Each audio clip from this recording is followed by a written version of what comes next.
Good morning everyone. আজকে Kolkata style mutton biryani আমি তৈরি করছি। এটা কালকের ভিডিও।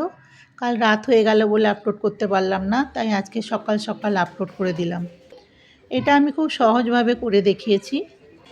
এটা আরসাল্যান্ড বা আমিনিয়ায় সব জায়গায় পাওয়া যায়। এই বিরিয়ানিটা খুব সোজা বিরিয়ানি, খুব টেস্টি হয়। আমরা তো আর বাইরের থেকে খাই না, বাড়িতেই তৈরি করি। খুব সহজভাবে দেখিয়েছি আর সহজভাবে করা যায়, আপনারাও ট্রাই করবেন একবার। তার জন্য এখানে আমি 3 কিলো মতো মাটন নিয়ে নিয়েছি। মাটনটা ভালো করে ধুয়ে নিয়ে এটাকে ম্যারিনেট করে নেব।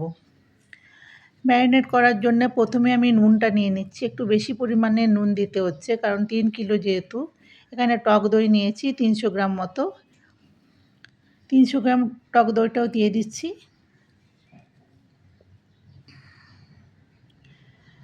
ওইটা 200 গ্রাম ছিল, আর এই প্যাকেট থেকেও আমি আরও 100 মতো দিয়ে দেবো। 300 গ্রাম হয়ে গেল। এইবার আমি এখানে ধনিয়া পাউডার আমি বাড়িতে গুঁড়ো করি, সেই পাউডারটা দিয়ে দিলাম প্রায় 4-5 চামচ মতো। আর লঙ্কা গুঁড়োটাও দিয়ে দিচ্ছি। এটা কাশ্মীরি রেড চিলি আর লাল লঙ্কার গুঁড়ো দুটো মেলানো আছে। লঙ্কা গুঁড়োও দিয়ে দিলাম পরিমাণ মতো। এখানে আদা রসুনের পেস্ট দিয়ে দিচ্ছি কিছুটা। পেস্টটা আমি 5-6 চামচের মতো হবে, ওই মাপে দিয়েছি। এখানে আমি ওই যে বেরেস্তা করে রেখেছি পেঁয়াজের, সেই বেরেস্তাটা একটু ঘিয়ের সঙ্গে, ওই তেলটার সঙ্গে আমি দিয়ে দিচ্ছি। এটা ঘি তেল দিয়ে ভেজেছিলাম বেরেস্তাটা, সেই তেলটা সমেত আমি দিয়ে দিলাম মাংসের ওপরে। দিয়ে এটা ভালো করে মাখাতে হবে। খুব ভালোভাবে মাংসের গায়ে যেন সব মশলাটা যায়, সেইভাবে মাখিয়ে নিচ্ছি।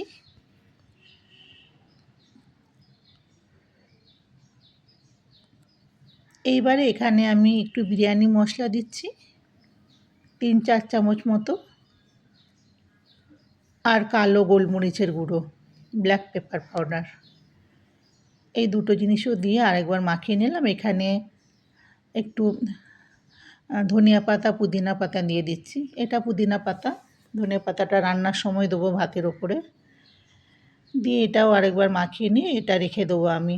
4-5 ঘন্টার মতো আমি রেখেছিলাম। এইদিকে করেছি কি, কতগুলো আলুকে আমি ছাল ছাড়িয়ে আমি একটু পেঁচিয়ে নিয়েছি। আলুগুলোকে ভেজে নিচ্ছি প্রথমে ঘি আর তেল দিয়ে। এখানে 2 কিলো মতো চাল নিয়েছি আমি। চালটা 1 ঘন্টা মতো ভিজিয়ে রেখেছিলাম। এখানে একটা বড় হাঁড়ি বসিয়ে দিয়েছি। হাঁড়ির মধ্যে এবার মাংসটা রান্না করব, মাটনটা। প্রথমে সর্ষের তেল দিয়েছি, ঘি দিয়েছি, এবারে গোটা গরম মশলা দিয়েছি। এখানে একটু পেঁয়াজ দিয়ে দিচ্ছি। পেঁয়াজটা কাঁচা দিয়েছি। আর একটু আমার বেরেস্তা করার আগের প্রসেসের পেঁয়াজটাও রাখা আছে, ওইটাও দিয়ে দেবো এখানে। এই পেঁয়াজটা, এটা দিয়ে দিলাম। দিয়ে ভালো করে মিলিয়ে নিচ্ছি। এটা একটু ভাজতে হবে, কয়েক মিনিট ভাজবার পর আমি মাংসটা দেবো। ম্যারিনেট করা মাংসটা দিয়ে দিলাম। ভালো করে এবার কষিয়ে নিচ্ছি। মাংসর থেকে অনেক জল বেরোবে, ওই জলেই রান্না হয়ে যাবে। এক্সট্রা কোনো জল লাগলো না আজকে আমাকে। তো এইভাবে জল দিয়ে, মানে জল না দিয়ে আমি রান্না করছি। এখানে অন্য জায়গায় একটা বড় হাঁড়ির মধ্যে আমি ভাতের জন্য জলটাই বসিয়েছিলাম। জলের মধ্যে আমি তেজপাতা দিয়ে দিলাম প্রথমে। এখানে যে বিরিয়ানির মশলাটা আছে, বিরিয়ানির মশলা বাজারে যেগুলো কিনতে পাওয়া যায়, সব কিছু আছে এর মধ্যে মেলানো। জয়ফল, জয়িত্রী, তারপরে সাজিরে, গোটা গরম মশলা, কালো মরিচ। তো সবগুলো এর সঙ্গে একসঙ্গে একটা ওড়নার মধ্যে, মানে একটা পরিষ্কার কাপড়ের মধ্যে ভালো করে আমি বেঁধে নিচ্ছি। বেঁধে ওইটা আমি ভাতের ভেতরে দিয়ে দেবো। এদিকে মাংসটা থেকে অনেক জল বেরোচ্ছে, মাঝে মাঝে ঢাকা খুলে খুলে আমি নেড়ে নিচ্ছি। এখানেই সেদ্ধ হয়ে যাবে, জল দেবো না এক্সট্রা। খুব ভালো হয়, জল না দিয়েই করা উচিত। এখানে ওই দিকে যেটা ভাতের জন্যে জল বসিয়েছিলাম, জলের মধ্যে আমি ওই বিরিয়ানির মশলার বাঁধা জিনিসটা ফেলে দিলাম। একটা তেজপাতা দিয়েছি, একটু পাতিলেবু একটা ফালি দিয়েছি, দিয়ে এটা ফুটতে দিয়েছি জলটাকে। এদিকে আমি মাংসটাও নেড়ে নিচ্ছি বারে বারে।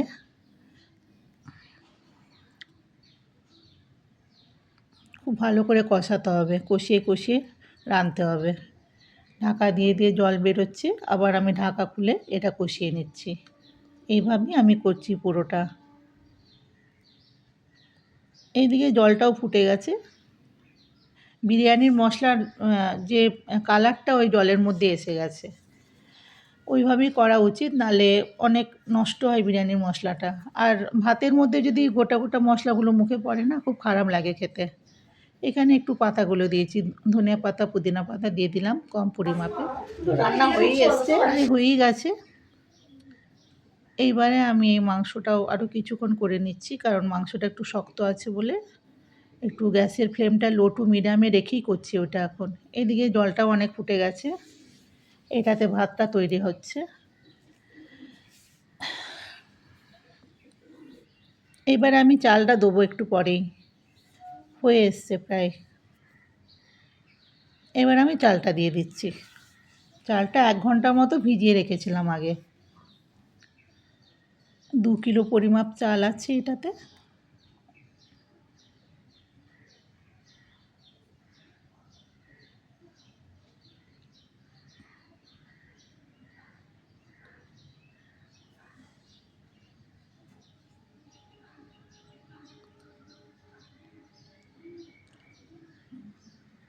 কেওড়া ওয়াটার দিয়ে দিলাম, এখানে একটু রোজ ওয়াটার দিয়ে দেবো। ওই 1 চামচ করেই দিয়েছি আমি। বেশি দিলে একটা বেশি স্মেল এসে যায়, ভালো লাগে না সেটা। 1 চামচ পরিমাপ দিলেই ভালো হয়। এবার আমি চালটা দেখে নিচ্ছি সেদ্ধ হয়েছে কি না, ভাতটা কতটা হয়েছে। পুরো সেদ্ধ করব না, কিছুটা দমেও হবে। এই 80% মতো সেদ্ধ করে নেবো। এখানে একটু জায়ফলটা আমি এটার মধ্যে একটু গ্রেট করে দিয়ে দিচ্ছি মাংসের মধ্যে। একটা জায়ফল পুরোও দেবো না, প্রায় 70% মতোই দিয়েছি জায়ফলটা। এবারে হয়ে যাবার পর মাংসটা একটা অন্য পাত্রে একটু তুলে নিয়েছি, আর এর মধ্যে যেটা ভাত হয়ে গেছিলো ভাতটা দিয়ে দিচ্ছি বিরিয়ানির হাঁড়ির মধ্যে। একটা বড় হাঁড়িতেই রান্না করার চেষ্টা করবেন, ভালো হয় বিরিয়ানি। এই হাঁড়িগুলো আমি কিনেছি শুধু বিরিয়ানি রান্না করার জন্য। এইগুলোতে বিরিয়ানিই হয়। আমার আমার পেজে বিরিয়ানি দেওয়া আছে, চিকেন বিরিয়ানি আছে, মাটনও আছে আরেকটা। এটা অন্য প্রসেস, ওইটা অন্য প্রসেসে রান্না করা। এবার আমি পর্চা সাজিয়ে নিচ্ছি। যে আলুগুলো ভেজে রেখেছিলাম লাল করে ঘি দিয়ে, আলুগুলো দিয়ে দিলাম, আর ডিমও সেদ্ধ করে রেখেছি ভেজে নিয়ে। ডিমগুলোও দিয়ে দেবো, আর তারপর এগুলো মানে একে একে সাজাতে হয়। এই সাজানোটার নিয়ম আছে। এইভাবে প্রথমে চাল দিতে হবে, তারপরে আলু, ডিম যা থাকবে দেবেন, তারপরে মাংসটা দেবেন, দিয়ে ওই আমার ওই যে বেরেস্তা আছে, বেরেস্তার পেঁয়াজ ছড়াবো, ঘি দেবো, পরপর লেয়ারে লেয়ারে সাজাতে হবে। এইটা একটা সাজানোটাই একটা খুব মানে ভালোভাবে করতে হয়, নাহলে ঠিক হয় না। বেরেস্তা দিয়ে দিচ্ছি, গাওয়া ঘি দিয়ে দিচ্ছি।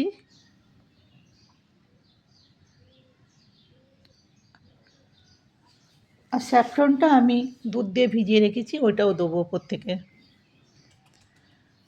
লেয়ারে সাজাতে হয়।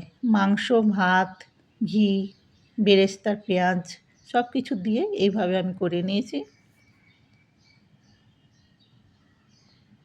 এইবারে একটা তাওয়ার উপরে আমি ভাতটা রেখে দেবো। লো টু মিডিয়ামে রাখবো গ্যাসের ফ্লেমটা একদম, রেখেই তবে ওটা বসিয়ে রাখবো, নাহলে ওই পুড়ে যেতে পারে, ওইটাই ভয় একটা। খুবই ভালো হয়েছিল আজকে। আমার বিরিয়ানি প্রত্যেকটা ভালোই হয়, মানে ভাত একেবারে ঝরঝরে হয়, পারফেক্ট। খুবই ভালো হয়।